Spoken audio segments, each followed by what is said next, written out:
Good morning. I'm Dr. Sai Ramakrishnan, and today we'll see a class on calcium metabolism and vitamin D. Okay. So, why is calcium metabolism important in orthopedics? Calcium metabolism is a part and parcel of bone metabolism, and hence you need to know about calcium metabolism to know about the fracture healing in patients.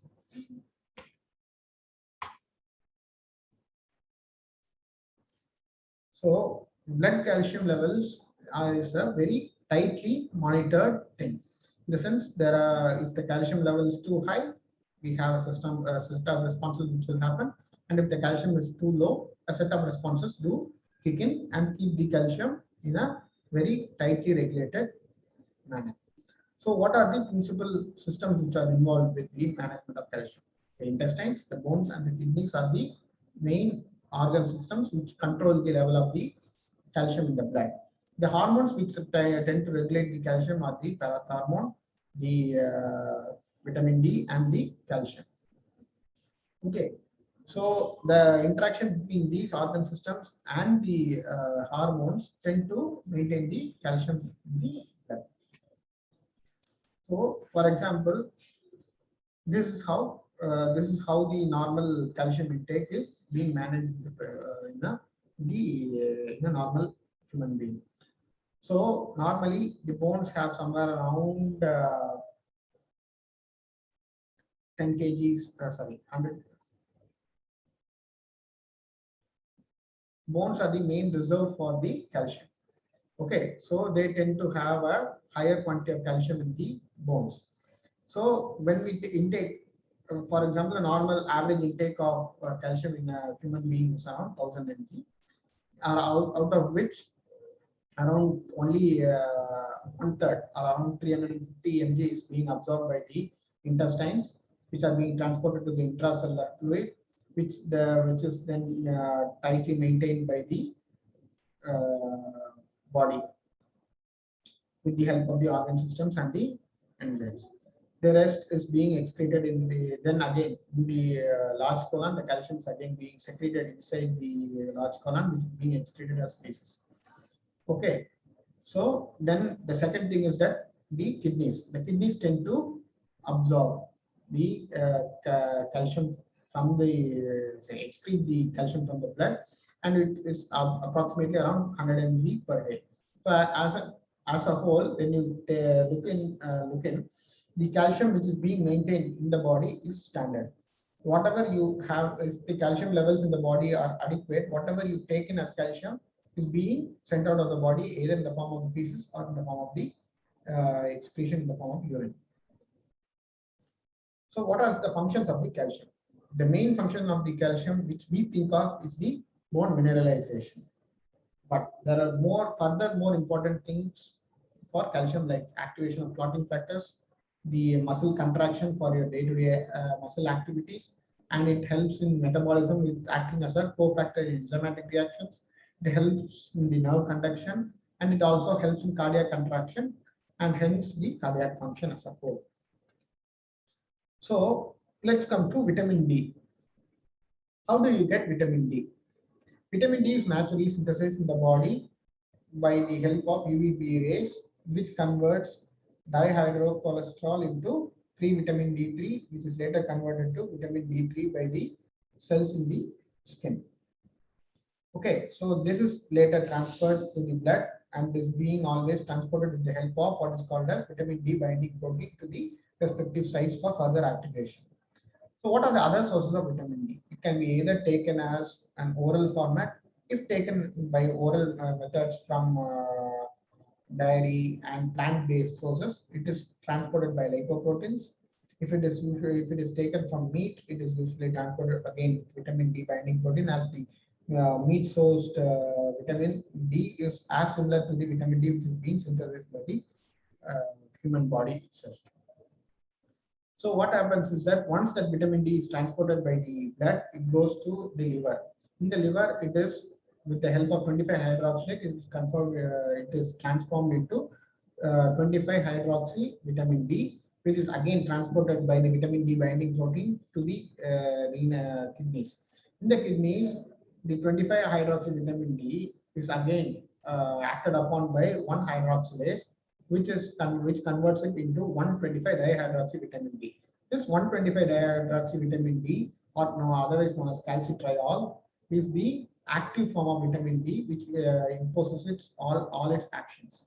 So, as you know, for your vitamin D to be synthesized in a human body, you need the role of skin, which synthesizes vitamin D, and later the liver, which processes 25 hydroxylase and produces 25 hydroxy vitamin D, and finally the kidneys has to function to produce 1 hydroxylase, which converts 25 hydroxy vitamin D to 125 dihydroxy vitamin D3 or the calcitriol. Okay, so that is why vitamin D deficiency do happen in liver failure or in renal failure patients, and hence vitamin D3 has to be supplemented in these patients. So once 125 dihydroxy vitamin D or the calcitriol, which we call the calcitriol, is synthesized from the kidneys, it goes back and acts on the following systems: the bones, the kidneys, the parathyroid hormones, the intestines. Let's see what all effects do the vitamin D3 brings about in each and every system in detail. In the bones, the calcium is like the main mineral which is found in the bone. Along with that, you have magnesium, magnesium phosphates, and all that. But calcium is one of the more important things. So, in vitamin D3 is more important for bone turnover. Okay, bone turnover is nothing but a process of bone formation and bone resorption, which keeps happening in cycles to keep the bone in its own right shape and health. Okay, so this happens from birth till death, and any shift in the sense if the bone formation is more, it causes it has its own disease manifestations, and if the bone resorption is high, it has its own disease manifestations like osteoporosis. Okay. So the skeleton, the human skeleton as a whole, reaches its peak bone mass by the age of around 30. So before the age of 30, what happens is that the bone formation is more compared to bone resorption, and later at around the third decade of life, the third to fourth decade of life, the bone turnover remains at a constant pace between the resorption and absorption, and later on it keeps on. The resorption increases and the bone formation reduces. So the skeleton mass, as I said earlier, prior to that, the skeletal mass is increasing and the bone formation exceeds bone resorption. At peak, the two processes are exactly matched. And after the age of peak bone mass, the skeletal mass is lost for the rest of the life. In the kidneys, the kidneys help in the formation of calcitriol with the help of 1 hydroxylase. It increases the tubular response. Since vitamin D3 itself inhibits the formation of vitamin D3 by reducing the expression of 1 hydroxylase. Secondly, vitamin D3 increases the calcium absorption from the tubules, and as I said earlier, in renal failure patients, and since 1 hydroxylase is not produced adequately, we tend to supplement calcitriol in these patients. So again, coming to parathormone, vitamin D and PTH are interrelated in the sense PTH increases vitamin D3 secretion and vitamin D3 inhibits PTH secretion. It's the other way around. Okay, whenever PTH is synthesized, it means that the calcium levels are low. Hence, it simulates vitamin D3 formation. Once vitamin D3 is formed, it counter-regulates the formation of PTH and hence forms an interlinked cycle which controls the calcium in the blood. So in vitamin D3, in intense intestines, vitamin D3 causes what is called as intestinal absorption and increased vitamin D calcium binding protein, which transfers the calcium from the intestines to the blood and to the organs for further utilization. So this is how it functions. So as I said earlier, so once the calcium in the blood reduces, the parathormones are stimulated, which releases the parathormone, which acts in two ways. It stimulates 1-hydroxylase in the kidneys and produces 25-hydroxy vitamin D3 or the calcitriol, and it acts in the osteoblast, increasing the production of the rank ligand. Rank ligand. Okay, rank ligand is then binds with its rank uh, reducer in the osteoclast and converts the pre-osteoclast into osteoclast, which causes bone resorption and increases the calcium in the blood. And the 1-hydroxylase also 125-dihydroxy vitamin D3 also does the same and increases the osteoblastic expression of the Rankel ligand, which activates the pre-osteoclast to osteoclast and increases bone resorption.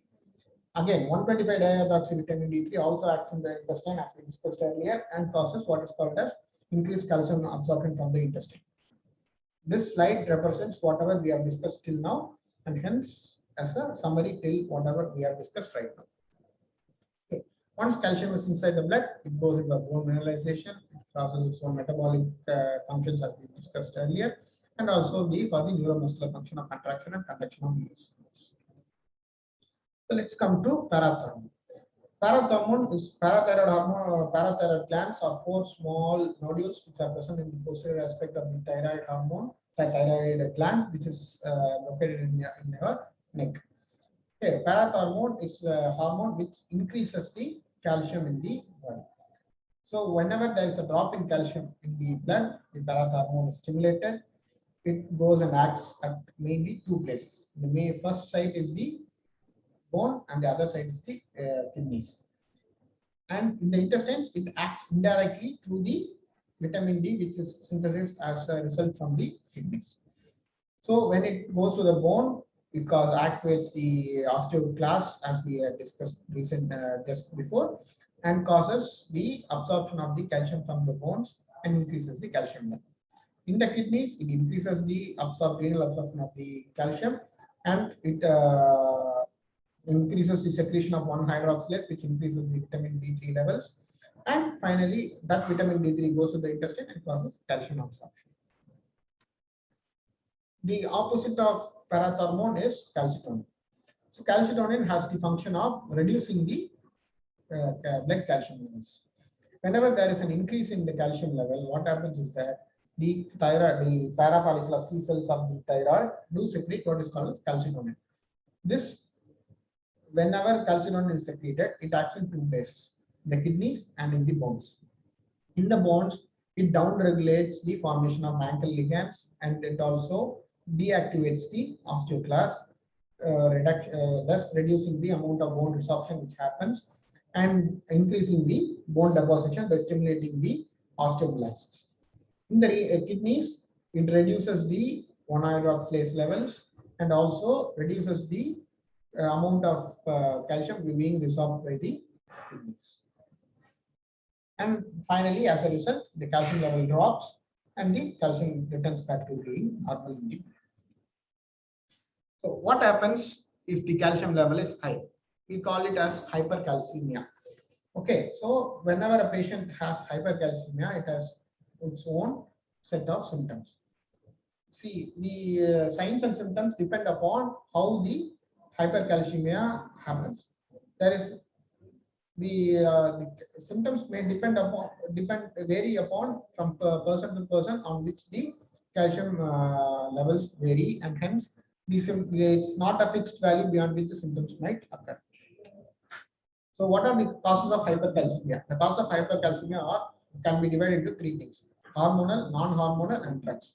In hormonal, the deregulation between the primary hyperparathyroidism and hypervitaminous D3 cause hypercalcemia. In non-hormonal causes, it can be due to renal failure and otherwise known as milk alkali syndrome, where we lose calcium from the intestines. The other drugs which increase calcium levels in the blood are the thiazides and lithium. So what are the signs and symptoms of hypercalcemia?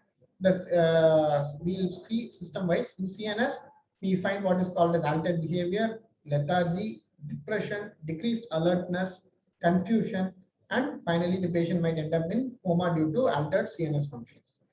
The GI symptoms include anorexia, constipation, nausea, and vomiting.